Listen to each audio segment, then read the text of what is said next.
Donc, à savoir, qui connaît Antidote ici? Est-ce que vous en avez déjà entendu parler? Oh, yeah. Quand même la moitié. Donc, c'est quand même... quels sont ceux qui l'utilisent? Aussi, quand même une bonne majorité. D'accord. Donc, ceux qui utilisent Antidote, donc, qu'est-ce que vous utilisez? C'est quoi Antidote? À quoi ça vous sert? Ça corrige vos fautes. Est-ce que c'est tout? Non. Les dictionnaires de synonymes, d'antonymes. En arrière, est-ce qu'il y a d'autres sortes de dictionnaires?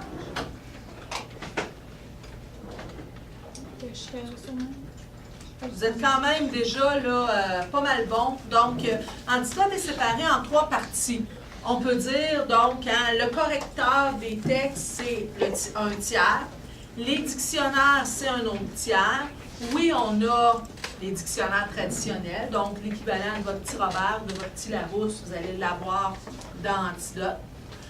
Vous allez, c'est ça. Et pour vous donner une idée, donc vous avez dans Antidote 2 fois plus d'entrées que dans le petit Robert que vous traînez pour votre cours de français.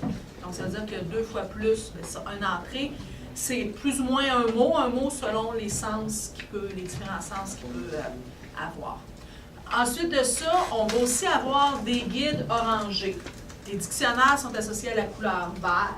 Puis vous avez aussi des guides orangés qui sont plus différentes formes de grammaire.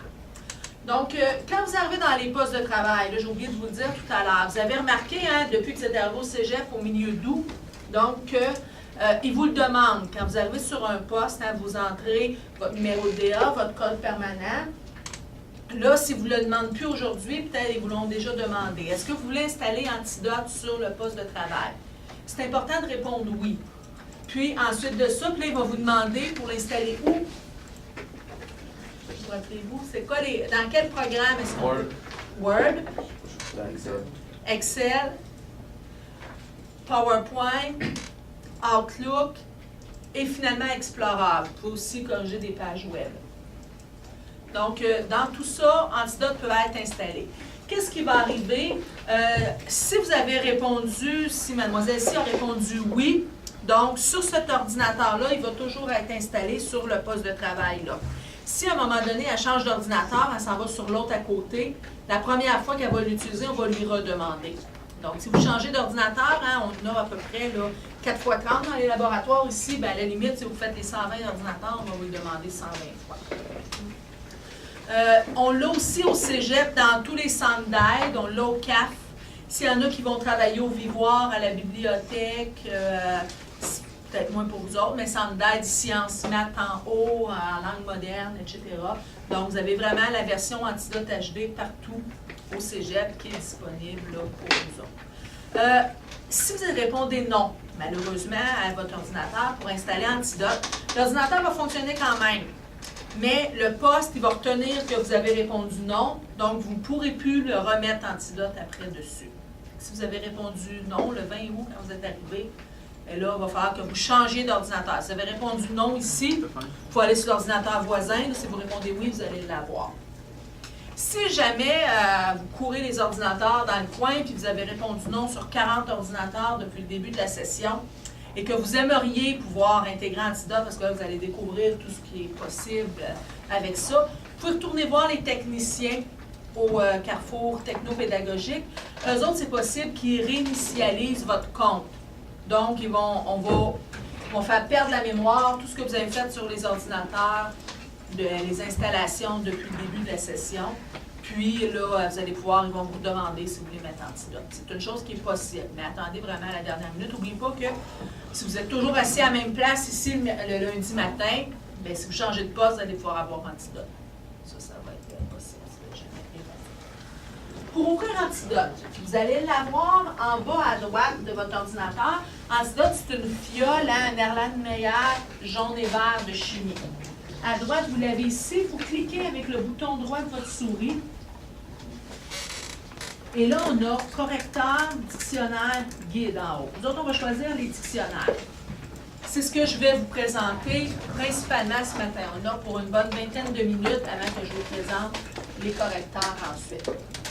Donc, on va. Fait que vous remarquez hein, qu'on a, même si ça a l'air plus ou moins vert, là, sur votre poste, ça va vraiment être vert, il y a 12 dictionnaires d'antidotes. On en a présenté quelques-uns tantôt. Il y en a 9 autres. On va commencer par taper le mot phare. F-O-R-T. Entrée. Avez-vous remarqué que je n'ai pas eu besoin, la fenêtre de saisie, le mot de votre dictionnaire est en haut à gauche. Je n'ai pas eu besoin d'aller cliquer dedans. Ah, j'ai oublié ça, c'est vrai. Je vais revenir. Ceux qui ont la grande fenêtre, c'est très important. Excusez, j'aurais dû me le dire. Je vous ai oublié pour faire les paramètres d'antidote. Donc, si la fenêtre était... On vous a d'abord demandé, quand vous entrez en antidote, de quelle région de la francophonie vous provenez. Donc, vous marquez, hein, on est au Québec, au Canada. C'est ce que vous mettez. Comme ça, Antidote va repérer les québécismes. Antidote est fait pour partout dans le monde.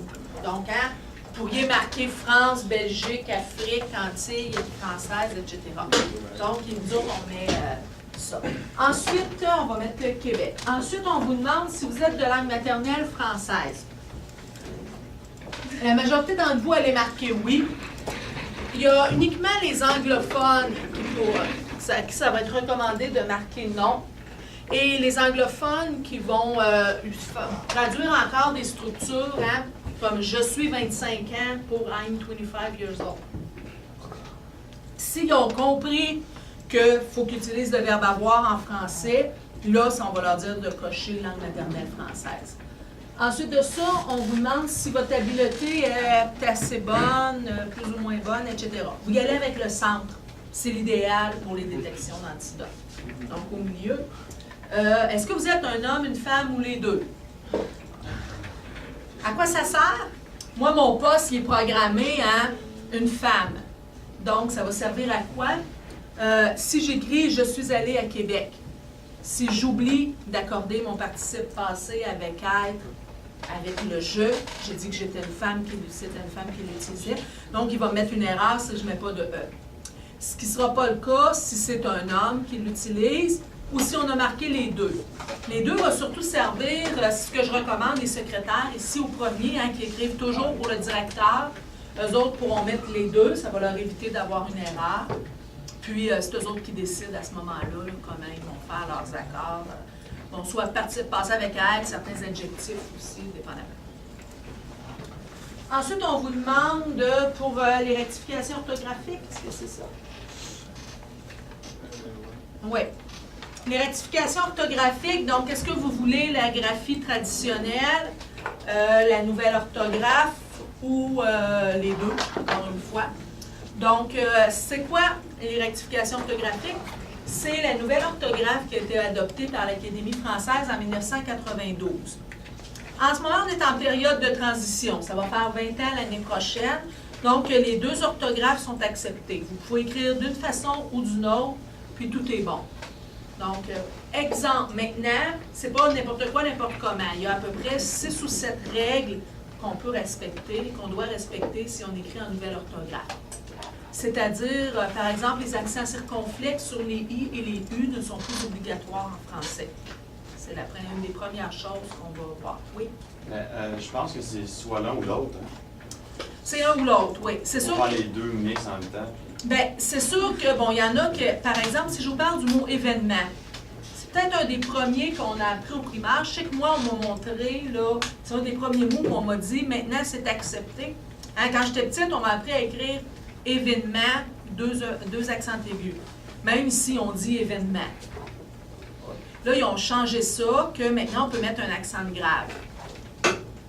Donc, c'est ça. C'est beaucoup plus naturel, disons, d'y aller de cette façon-là. Je pourrais décider d'écrire événement dans mon texte avec l'accent grave, puis de mettre mes accents circonflexes sur les i quand même. Mais il ne faudrait pas que j'écrive dans le premier paragraphe, à la première page, événement avec un accent aigu, puis à la deuxième page avec un accent grave. Ça, je ne pourrais pas le faire. À ce moment-là, j'aurais une faute à un des deux endroits. J'en choisis un, puis je l'écris de cette façon-là. Accent circonflexe, si je vous dis paraître, connaître, souvent c'est ça qu'on va utiliser le plus.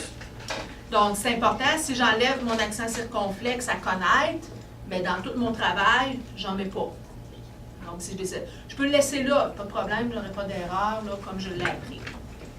Mais S'il y en a qui ont des questions, vous avez l'information là-dessus sur les rectifications orthographiques. Et c'est sûr, là, il y a des livres au CAF, ces choses-là, on peut vous informer aussi sur c'est quoi les rectifications orthographiques. Pour Antidote, donc, comme moi, le mien, je marque graphie rectifiée. Ça veut dire que je l'apprends au fur et à mesure. Quand j'écris un texte, il va me dire si je fais une erreur, si je le mets en orthographe traditionnelle. Vous pourriez laisser traditionnel pour le laisser absolument traditionnel, ou mettre les deux, donc à ce moment-là, ça pourrait être mêlé à ce moment-là dans votre texte. Ça, c'est à vous autres de décider. Fait que quand tout ça c'est complété, vous allez aller dans, vous faites OK, quelque chose comme ça. Pour vous dire, si vous voulez retourner faire des changements pour vos paramètres, dès que vous avez les dictionnaires d'ouvert, vous allez dans Outils, Options. Et voyez-vous, là, ça, c'est tous les paramètres. Dans le premier, locuteur, vous pourriez retourner changer. Là, je pourrais aller changer certaines choses. Comme par exemple, ici, là, nous, je vais mettre masculin pluriel. Et là, je vais lui dire OK. Et vous pouvez aller changer. Puis il y avait énormément d'autres fenêtres, il y a toutes sortes de choses. C'est possible de changer le nombre d'espaces que vous voulez qu'ils mettent après une virgule, après un point, etc. Des heures de plaisir. Mais normalement, il y a le paramétrage standard et vous n'avez pas à aller jouer dans ça nécessairement. Je reviens. On a tapé fort. On voit bien, hein, on est dans le premier dictionnaire, celui de définition.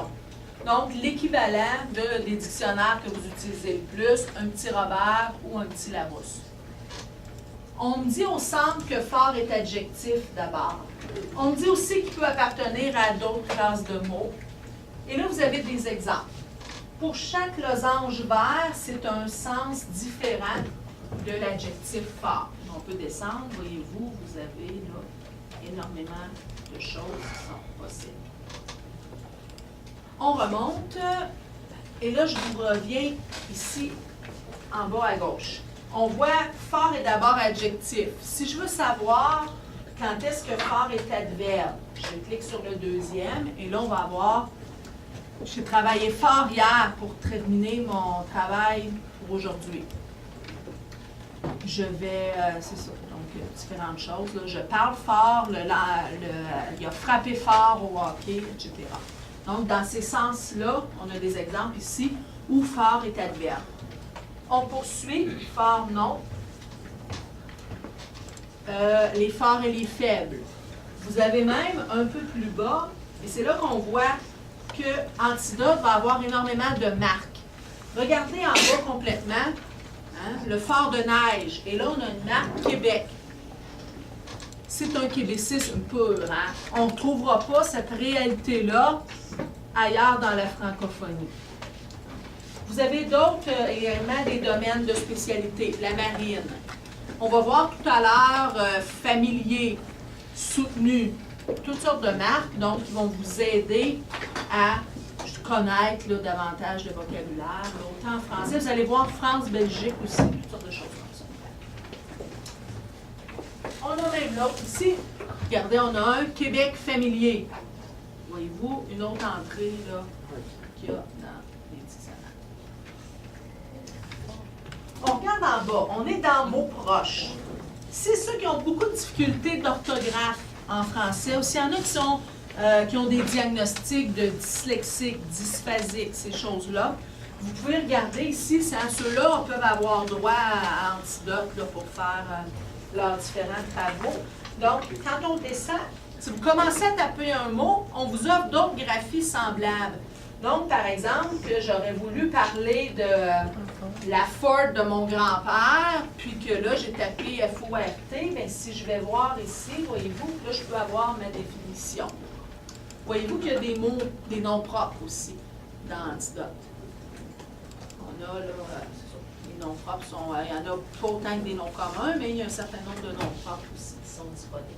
Fait que vous pouvez aller jouer dans ça quand vous cherchez des mots. C'est sûr qu'il faut quand même partir fort avec un F, hein, avoir quand même le bon début pour pouvoir trouver la suite du mot. Il ne faudrait pas avoir marqué PH, parce que là, ou que le mot, vous ayez voulu marquer un phare après l'automobile, que vous ayez mis F au début, vous ne le retrouverez pas là.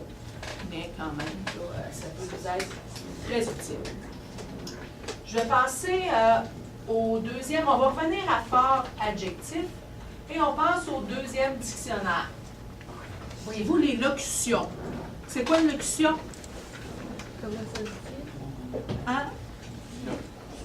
Comment ça se dit, je pense? Comment ça se dit? Un petit peu locution. C'est une expression qui a plusieurs mots. C'est une expression, des expressions figées hein, qu'on entend les gens dire toujours de la même façon. Par exemple, hein, il est fort comme un bœuf. Vous allez avoir la chambre forte aussi, un petit peu plus bas. Avoir affaire à forte partie. Être fort comme un bœuf, on comprend tout ça. Mais ici, avoir affaire à forte partie, si je voudrais savoir ce que ça veut dire, là, voyez-vous, j'ai la définition ici. Je vais, des fois, vous faites un travail, vous dites, voyons, l'expression avec le mot diable, c'est quoi? Vous pourriez taper diable, vous trouveriez des locutions comme tirer le diable par la queue. Quelque chose comme ça, tirer le diable par la queue, vous l'auriez dans tirer, dans diable, dans queue.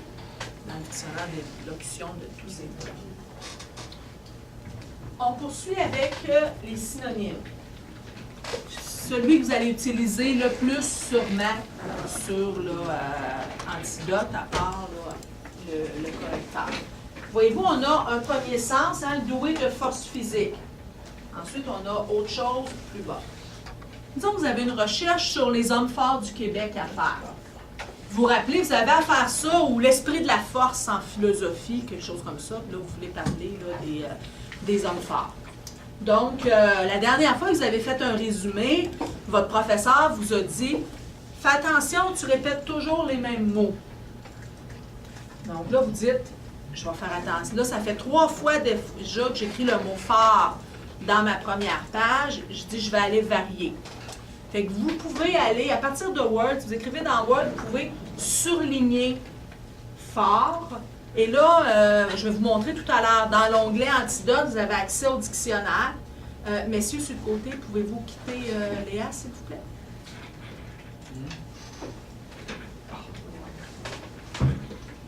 OK. Donc, j'étais rendue donc, vous surlignez fort dans Word. Vous allez dans l'onglet Antidote en haut. Vous allez voir les dictionnaires verts, comme ça ici. Le dictionnaire là. Et là, vous l'appelez. Vous allez ouvrir au mot fort, vous allez dans synonyme, et là, vous arrivez à ça. Lequel on pourrait choisir pour remplacer fort dans notre travail?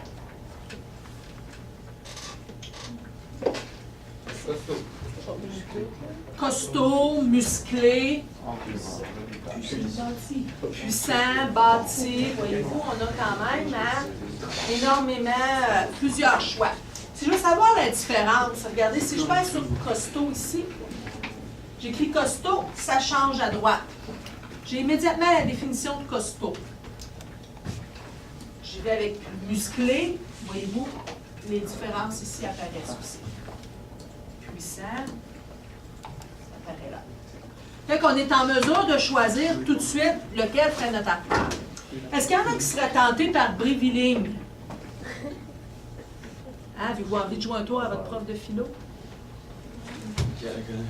Hein? Serait-ce une bonne chose, vous pensez, d'y aller avec Bréviling? Il y a la colonne vertébrale courte. Ça pourrait être drôle, hein? Je clique dessus, voyez-vous, ma définition de Bréviling a apparu. Hein? Qui a la colonne vertébrale courte, les membres courts, un aspect trapu. Mais ça me pourquoi c'est associé à fort, ça? Ben, c'est près, là, mais c'est sûr que c'est quand même, hein, c'est assez éloigné. D'autant plus, est-ce qu'il y en a qui connaissent ce que ça veut dire, Bréviling? Vous l'avez lu, mais sinon, hein, puis même les enseignants. Tantôt, je ne vous ai pas présenté, je vais vous le montrer. Il y a un indice de fréquence dans le dictionnaire aussi. La fréquence, ça veut dire comment un mot est extrêmement, là, est connu dans la francophonie. Fort a un indice de fréquence de 67. Les mots comme costaud, musclé, puissant, tout ça, robuste, ça joue dans les 40, les 50. Bréviling, savez-vous c'est combien? 5. Oui, tu es allé voir? Ouais. 5. Fait que ça veut dire que même votre prof de philo, là, probablement qu'il ne saura pas ce que ça veut dire. Il va falloir qu'il ouvre son petit Robert, puis à voir la définition pour se rendre compte qu'il y a des chances que vous soyez trompé. Fait que c'est pas nécessairement ce qu'il y a d'idéal de le faire arrêter hein, dans sa lecture, dans la correction de votre résumé ou votre dissertation quelconque.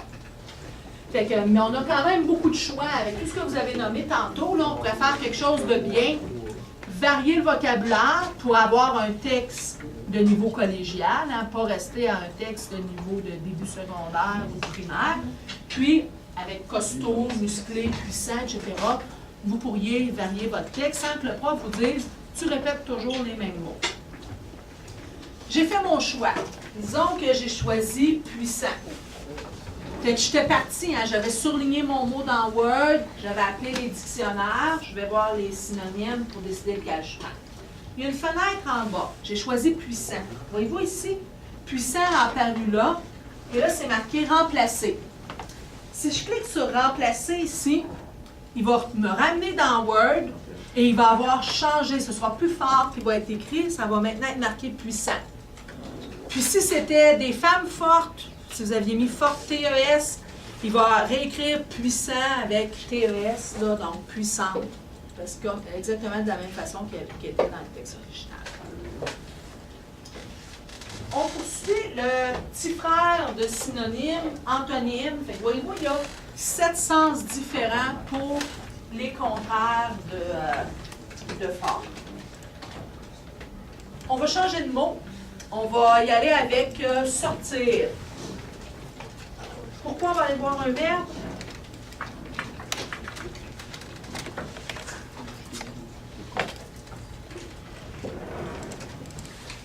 Qu'est-ce qui vous est utile? Quel dictionnaire ou manuel de référence vous est utile avec les verbes? Becherel, hein? Becherel, expert en conjugaison. Fait que si je vais voir ici, voyez-vous, j'ai mes conjugaisons. Un petit peu différent quand même de ce que vous trouvez dans le Becherel. Ce que vous remarquez en premier, c'est que là, à sortir, on est dans l'onglet temps simple. Pour avoir mes temps composés, il va falloir que je clique à côté. Ensuite, on a, dernier onglet, temps périphrastique. Savez-vous ce que c'est? Avez-vous déjà entendu parler de ça? Non. Vous en utilisez à tous les jours.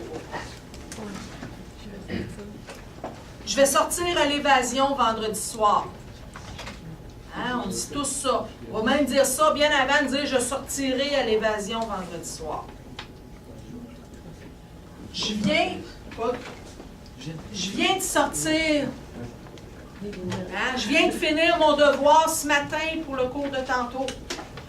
Donc, hein, on appelle ça le temps périphrastique. Vu que c'est entré beaucoup dans l'usage parlé, ils ont commencé à les entrer aussi dans la théorie, à l'écrit. Je reviens de temps 5 pour vous parler. Hein. Sortir, on a... Hein, je suis sortie à l'évasion. Mais on a aussi, c'est possible de l'avoir sous forme pronominale. Si je clique à côté, hein, je me suis sortie du pétrin. Fait que voyez-vous, les pronoms sont apparus partout. Vous allez les avoir même dans les temps composés. Regardez maintenant.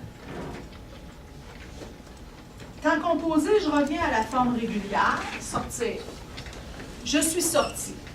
Les temps composés, on m'indique quel auxiliaire est utilisé avec le verbe sortir.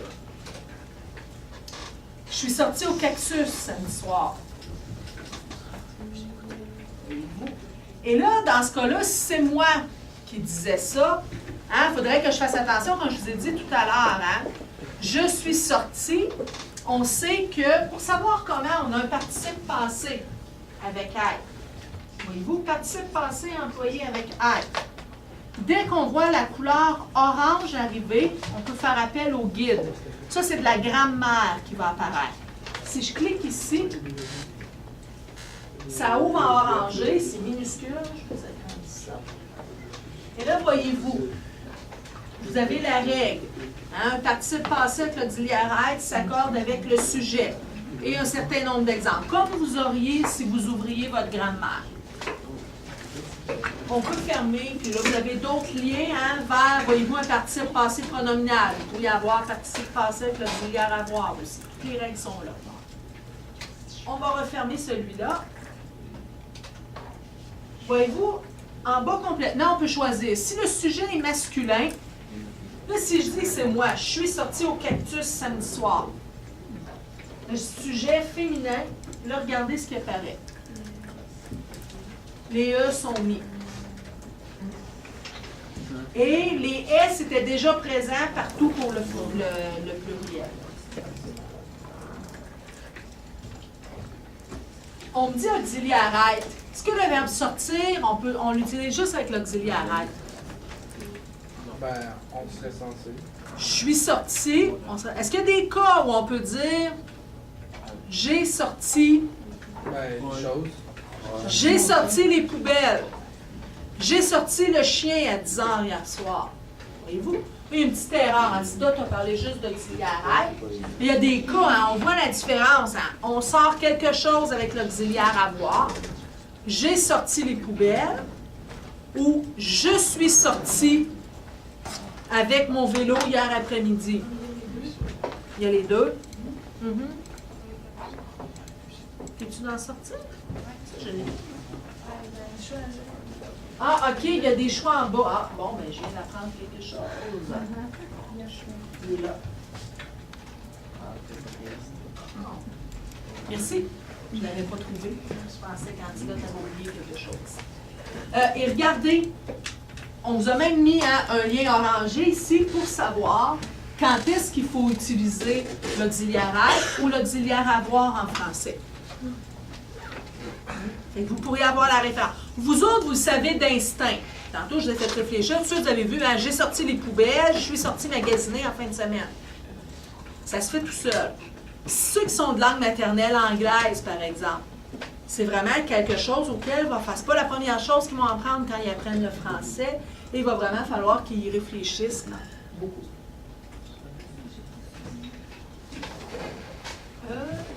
Je poursuis avec... OK. Je vous montre un petit peu le dernier dictionnaire qui va nous être utile. Je ne vous présenterai pas tous ce matin. Co-occurrence. Est-ce qu'il y en a qui savent ce que ça veut dire? Co. Co, c'est avec. Avec. Hein, un copilote en auto. Donc, le co-occurrence, on va avoir les mots qu'on va pouvoir mettre autour du verbe sortir. Il peut y avoir un sujet. Avec les verbes, ce que vous allez beaucoup avoir de la difficulté, et là où Antidote va vous être utile, c'est surtout pour les prépositions. C'est quoi une préposition? À, de, pour, sans, avec, etc. Des fois, après un verbe, on ne le sait pas. Regardez, sortir, ça va quand même bien.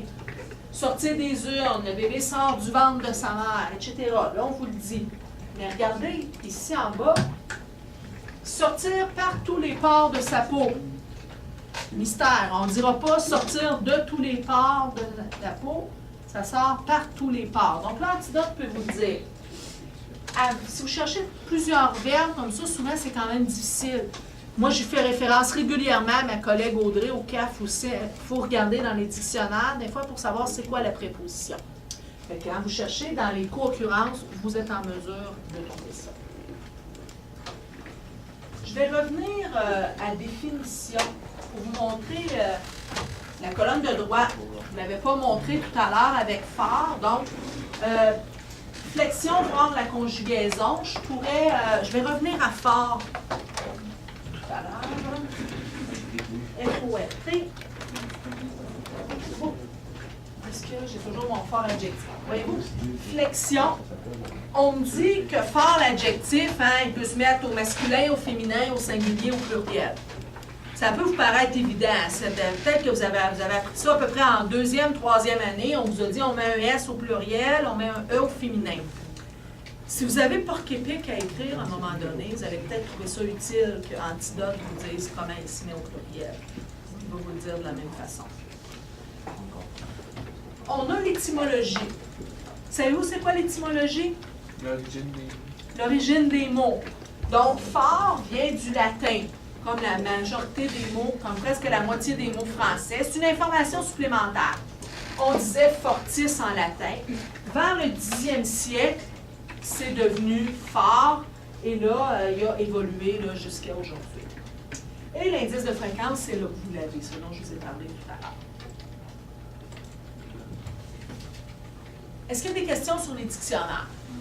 Il y en a une douzaine. Les autres, c'est davantage pour vous amuser ou vous allez trouver certaines autres informations, mais c'est les principaux là, que je vous ai présentés ce matin.